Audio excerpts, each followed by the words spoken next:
أعوذ بالله من الشيطان الرجيم بسم الله الرحمن الرحيم. Orang-orang Islam orang non muslim yang datang kepada saya ucapin syahadat, semua kisahnya kalau bagi saya sih, kalau kita mungkin dengar biasa-biasa saja. Ada yang merinding karena dengar azan, ada yang karena melihat jilbab, ada yang karena melihat orang ke masjid, ada yang karena mendengar beberapa ayat Al-Quran, gitu kan. Semuanya yang mungkin kita biasa dengar, tetapi subhanallah mereka berbeda. Sinyal Allah datang.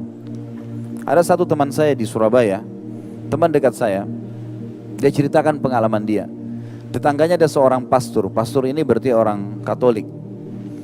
Kemudian dia bilang, "Pastor, saya ini kebetulan teman saya ini bukan dai, tapi dia sering hadir di pengajian dan orangnya humoris, suka lelucon gitu ya. Maka dia datang kepada pastor, dia bilang, "Pastor, bisa saya ngobrol sebentar?" Kata pastornya, "Silahkan." Dia bilang, "Saya terus terang pastor bingung dengan agama saya." Islam maksudnya. Padahal orang ini istiqomahnya luar biasa, suka dengan Islam, tapi dia bilang gitu, ini cara dia ya. Kemudian pastornya dia bilang, "Ini saya yang lebih bingung lagi, ada Al-Quran dan ada terjemahan bahasa Indonesia. Ada satu surah dalam Al-Quran yang membuat saya lebih bingung dengan Islam. Ini surah Al-Ikhlas. Ada kalimat dalam Al-Ikhlas, lam yalid walam yulad. Tidak beranak, tidak diperanakkan. Tuhan itu nggak punya asas, nggak ada orang tuanya, dan tidak ada juga jalurnya ke bawah, nggak ada anak-anaknya. Karena kalau ada orang tua pasti ada kakek nenek, kalau ada anak pasti ada cucu dan cicit dan seterusnya." Kata pasturnya langsung, "Memang agama kamu itu membingungkan." Gitu. Kata teman saya ini, semoga Allah jaga beliau. Sekarang masya Allah masih ada dan berhasil sukses sekali di Surabaya dan sudah selesaikan S3-nya. Dia bilang, "Begini aja pastor, saya kasih Quran terjemahan ini, pastor coba pelajari, kasih saya Injil terjemahan saya pelajari. Seminggu kemudian kita ketemu, siapa tahu ada jawaban." Kata pastor, "Baiklah." Dikasih Injil terjemahan, dia juga ambil Quran terjemahan. Dia bilang, "Saya bawa pulang Injil tersebut, saya sempat letakkan di meja kerja saya, tapi saya terlupa gitu kan. Selama seminggu saya tersibukkan dengan kegiatan-kegiatan. Lalu kemudian saya ketemu lagi seminggu kemudian, ternyata pastor ini serius membaca ayat lam yalid walam yulad, lam yalid walam yulad. Ini terputar-putar dibaca terus."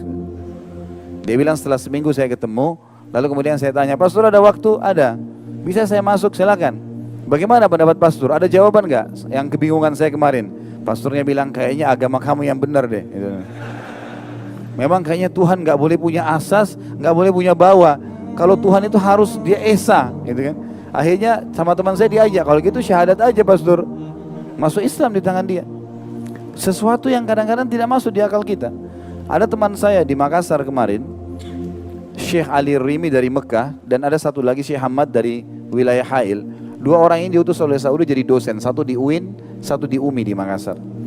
Saya sering kali kalau waktu berapa tahun lalu saya di Makassar, ini kisah sekitar mungkin 9-10 tahun yang lalu, saya telepon, sering kalau ada apa-apa saya beritakan, "Akhi kalau butuh apa-apa telepon saya saja."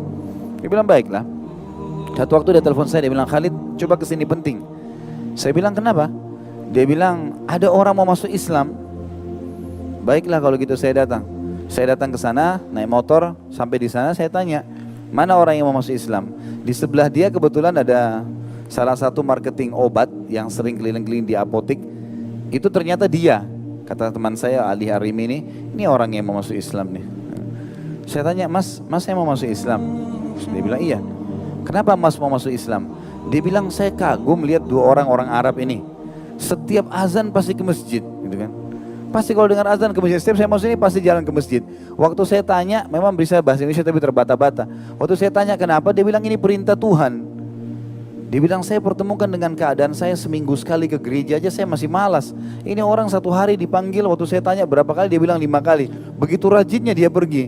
Kalau gitu saya tahu ini agama benar, saya mau ikut deh." Hanya begitu. Antum sekarang dengar azan sehari berapa kali? Jawab gak ke masjid? Jadi unik sekali gitu ya. Orang masuk Islam itu sesuatu yang luar biasa. Jadi jangan pernah berpikir, "Oh Islam ini sulit untuk ditawarkan. Oh Islam ini diterima atau enggak ya. Untuk berdialog, untuk berbicara menawarkan Islam saya harus hafal Injil nggak? Atau saya hafal Taurat nggak?" Itu tidak perlu. Tawarkan Islam, selebihnya tawakal kepada Allah.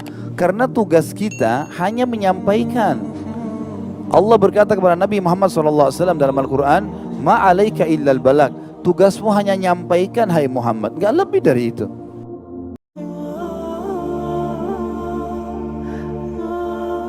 Sedangkan kita mayoritas, sedangkan kita banyak jemaah, kita banyak. Berapa jumlah umat Islam di Indonesia? Tapi apa yang bisa dilakukan umat Islam? Seharusnya mereka mewarnai negeri ini.